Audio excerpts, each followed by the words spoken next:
The copper scroll, what it is, what it says, and why it matters. The list nobody told you about. In 1952, in a cave above the Dead Sea, archaeologists discovered something that did not fit. The other scrolls found at Qumran, the famous Dead Sea Scrolls, were written on parchment and leather. They contained biblical texts, commentaries, community rules. Remarkable, historic, but recognizable within the framework of what ancient Jewish communities produced. This was different. It was written on copper. Not parchment. Not leather. Copper, a material so unusual for a written document of this period, that the scholars who found it were not even sure how to open it without destroying it. It took 3 years before anyone could read what it said. When they finally cut it open in 1955 at Manchester University, what they found was not a biblical text, not a theological commentary, not a community rule. They found a list. Precise, systematic, location by location, inventory of buried treasure. Gold, silver, temple vessels, priestly garments, scrolls of the law, hidden across 64 locations in the Judean wilderness and the region around Jerusalem. And the total quantity described, if the list is taken at face value, is staggering. Estimated by scholars at somewhere between 65 and 200 tons of gold and silver alone. Someone made a list of temple treasure, engraved it into copper, sealed it in a cave, and hid it 2,000 years ago. And nobody, in 2,000 years of searching, has found what the list describes. Today you are going to discover what the copper scroll is, what it actually says, why scholars have debated it fiercely for 70 years, and what it confirms about the historical reality of the world the Bible describes. The cave at Qumran and the discovery that changed everything. To understand the copper scroll, you need to understand where it was found. Qumran is a site in the Judean wilderness on the northwestern shore of the Dead Sea, arid, remote, and almost uninhabitable. It lies at the bottom of a series of cliffs honeycombed with natural caves, and it was in those caves that one of the most extraordinary archaeological discoveries in history took place. Between 1947 and 1956, a series of discoveries in 11 different caves at Qumran yielded what are now known as the Dead Sea Scrolls, nearly 1,000 ancient manuscripts, including the oldest surviving copies of books of the Hebrew Bible. The discovery rewrote the history of biblical manuscript transmission and confirmed the extraordinary accuracy with which the biblical text had been preserved across centuries of copying. The copper scroll was found in Cave 3 at Qumran in 1952, relatively late in the discovery sequence. It was found in 2 separate rolls of corroded copper sheeting, lying in an otherwise empty cave. No community had lived in Cave 3. No other documents were found there. The cave appeared to have been used for a single purpose: to store this one document in the most durable form available. That deliberate choice, copper instead of parchment, an empty cave instead of a communal library, tells us something important, before we have read a single word of what it says. Someone considered this document so important that ordinary preservation methods were not sufficient. It was written on copper, and why that matters. The decision to engrave this document on copper, rather than write it on parchment, is one of the most significant details in the entire story. Writing on copper was extraordinarily unusual in the ancient world. It was expensive, technically demanding, and time-consuming. You did not engrave a document on copper unless you intended it to survive indefinitely, unless you needed the information it contained to outlast every other kind of document that might carry it. Parchment deteriorates. Leather decays. Paper rots. But copper, properly stored, can survive for millennia. The persons who produced the copper scroll knew this. They chose the most permanent writing medium available to them, precisely because they needed what they were recording to be recoverable, potentially centuries later. This tells us something about the mindset of the people who made it. They were not writing a temporary administrative record. They were creating a permanent archive, a document designed to survive the destruction of whatever institution the treasure had belonged to. They were writing for a future, that might need to know where the treasure was. And the question of what institution the treasure had belonged to, and what destruction prompted its concealment, is the key to understanding what the Copper Scroll actually is. What did the list actually contain? The Copper Scroll lists 64 locations in the Judean region, where treasure has been hidden. Each entry follows a similar pattern: a geographical description of the location, a description of what is hidden there, and in most cases a specific quantity. The items described include enormous quantities of gold and silver, in bars, in coins, and in vessels. They include specific ritual objects associated with temple worship: censers, pitchers, lavers, and priestly garments. They include tithes, offerings, and dedicated gifts. And in several entries, they include additional scrolls apparently hidden alongside the treasure, as part of the same deliberate concealment operation. The quantities described are extraordinary. One entry alone mentions 900 talents of silver. Another describes 42 talents of gold. Entry after entry describes quantities that, taken together, suggest a collection of temple assets accumulated over generations of worship and royal patronage. The total, if the list is accurate, represents one of the largest concentrations of precious metal ever recorded in the ancient world. And almost every serious scholar who has examined the Copper Scroll has reached the same conclusion about its origin. This is a record of temple treasure. Specifically, the treasure of the Jerusalem Temple, the institution, at the center of Jewish religious life, for 1,000 years, destroyed by the Romans in 70 AD. The academic controversy: is the list real? The Copper Scroll has been one of the most contested documents in biblical archaeology since the moment it was opened. The central controversy is straightforward. If this list is a genuine inventory of real treasure hidden in real locations, treasure of the magnitude it describes, then it is one of the most explosive archaeological documents ever discovered.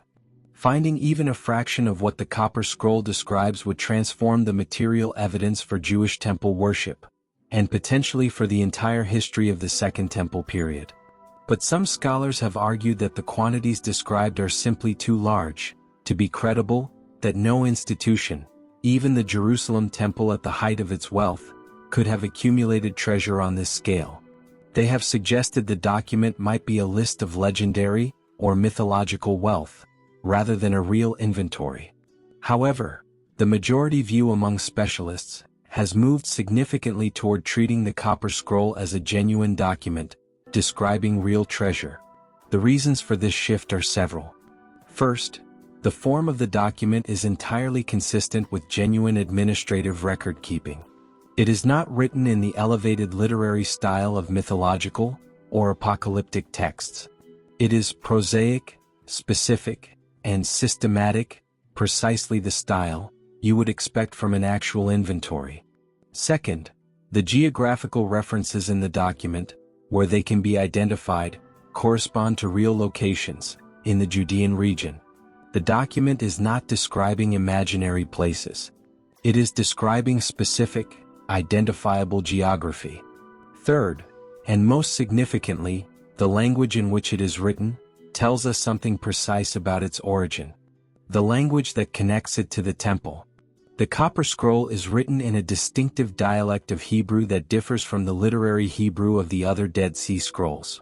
Scholars have identified it as a form of Mishnaic Hebrew, an early form of the Hebrew dialect that would later be codified in the Mishnah, the foundational text of Rabbinic Judaism. This linguistic identification is significant for several reasons. Mishnaic Hebrew was the vernacular dialect used by ordinary people in Judea during the Second Temple period, not the elevated literary Hebrew of sacred texts, but the working language of daily life, commerce, and administration. The use of this dialect in the Copper Scroll strongly suggests that it was written by administrative personnel connected to the temple establishment, people who actually worked with the temple treasury in a professional capacity, and who wrote not in the formal language of Scripture, but in the practical language of institutional record-keeping. Furthermore, the technical vocabulary used in the Copper Scroll for specific types of vessels, offerings, and treasury items matches precisely the vocabulary used in rabbinic literature to describe temple objects. This is not general religious language. It is specialist administrative language, the language of people who managed a specific institution, and used that institution's technical terminology as a matter of professional habit. The language of the copper scroll points directly to the Jerusalem temple. And the historical context of the document, found at Qumran, written on copper for permanence, listing temple assets hidden across the Judean wilderness, points to a specific historical moment, the period immediately before, or during the Roman siege of Jerusalem in 66 to 70 AD, when those responsible for the temple treasury may have dispersed its contents across the region to prevent their capture. Why the treasure has never been found. If the copper scroll is a genuine inventory of real treasure hidden in real locations, and the weight of scholarly evidence suggests it is, then why has none of it been found? The answer is a combination of geography, history, and time. The locations described in the copper scroll are real places in the Judean region, but 2,000 years of continuous occupation, warfare, construction, and landscape change have transformed those locations beyond recognition. Wadis have shifted. Cities have been built over villages. The Temple Mount itself has been rebuilt multiple times, each layer of construction burying what lay beneath it more deeply. Several serious archaeological expeditions have attempted to locate the treasure described in the copper scroll using the document's geographical clues. None has succeeded. The clues are specific enough to be genuine but not specific enough to be useful after 2 millennia of landscape change. There is also the matter of the Temple Mount itself. Several of the locations described in the copper scroll appear to refer to areas on, or beneath the Temple Mount in Jerusalem, the most contested piece of real estate on earth, where excavation is politically impossible, and access is controlled by competing religious and governmental authorities. The treasure may be there. The list says it is there. But the history of the last 2,000 years has built an impenetrable barrier between the list and what it describes.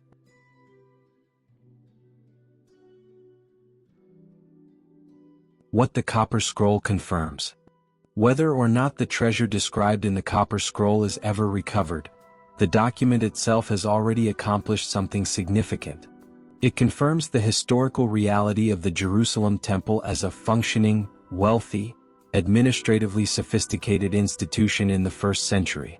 The temple described in the Hebrew Bible, with its courts and chambers, its treasury and its ritual vessels, its priestly staff and its accumulated wealth, is sometimes treated by critics of the biblical record as an exaggerated or mythologized institution.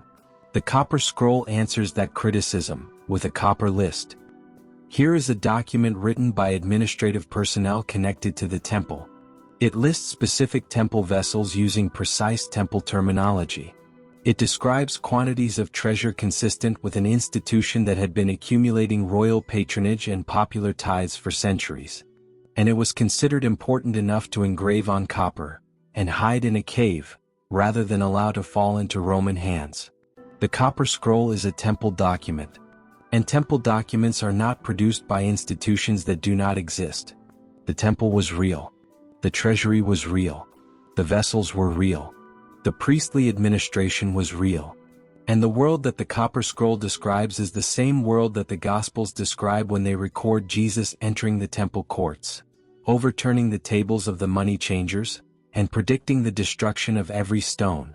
The gospel connection, the world Jesus walked into. When Jesus entered Jerusalem for the last time, he walked into a city dominated by one of the wealthiest and most elaborate religious institutions in the ancient world. The temple that Herod the Great had rebuilt and expanded was by any measure one of the most magnificent structures in the Roman Empire. Its courts covered an area larger than any other temple complex in the ancient world. Its daily operations involved hundreds of priests, thousands of workers, and the management of a treasury that, if the copper scroll is any guide, was of staggering size. When Jesus overturned the tables of the money changers in the temple courts, he was not overturning the furniture of a minor local shrine. He was disrupting the operations of a massive, powerful, wealthy institution, at the center of Jewish national and religious life. And when he said that not one stone of this temple would be left standing upon another, he was making a prediction about the destruction of the most significant building in the Jewish world. That prediction was fulfilled in 70 AD, when the Roman general Titus destroyed Jerusalem and burned the temple. The treasury was seized. The vessels were carried to Rome. And somewhere in the Judean wilderness, the treasure described in the copper scroll may still be waiting. But here is what the copper scroll confirms for the person who has wondered whether the world of the Gospels was real. It was real. The temple was real. The treasury was real. The priests were real. The institution that Jesus entered, that he cleansed, that he prophesied the destruction of, all of it was real, documented, administered, and important enough that the people responsible for it engraved its assets on copper before the Romans arrived. The historical world of the New Testament is confirmed not only by the Gospels themselves, but by a copper list, found in a cave above the Dead Sea, a list that 2,000 years could not destroy. The God who preserved that list is the same God who preserved his word. And his word stands. The copper scroll has waited 2,000 years to be read. The treasure it describes has not yet been found. But the testimony it bears to the reality of the temple, the reality of its treasury, and the reality of the world Jesus walked into, that testimony is already in our hands. The list was found. And what it says changes the way we read the world the Bible describes. Before we close, let me leave you with this thought. Somewhere in the Judean wilderness, or beneath the streets of Jerusalem, there may be 64 locations holding what a group of temple administrators hid 2,000 years ago before the Romans arrived. They engraved the list on copper. They sealed it in a cave. They trusted that someone would eventually find it and be able to use it. We found the list. We have not yet found the treasure. But what we have found is something more immediately valuable than gold or silver temple vessels. We have found a document that places us inside the administrative reality of the Jerusalem temple in the 1st century, and confirms that the world the Gospels describe was as real and as specific and as historically grounded as a copper list of buried treasure. The God who preserved the copper scroll in a cave for 2,000 years is the same God who preserved his word across every century of challenge, criticism, and attempted suppression. If this evidence strengthens something in you today, I want to invite you to become part of our growing community here at the Audio Pulpit. Every week we explore the timeless truths of Scripture through powerful stories, thoughtful research, and Christ-centered teaching designed to strengthen faith, inspire hope, and help you see God's hand at work in your own life. Subscribe and join us as we journey together through the pages of Scripture, discovering not only what happened, but why it still matters today. And remember, the treasure may still be hidden, but the testimony is already in your hands. Thank you for listening, and until next time, may the Lord bless you and keep you. Shalom.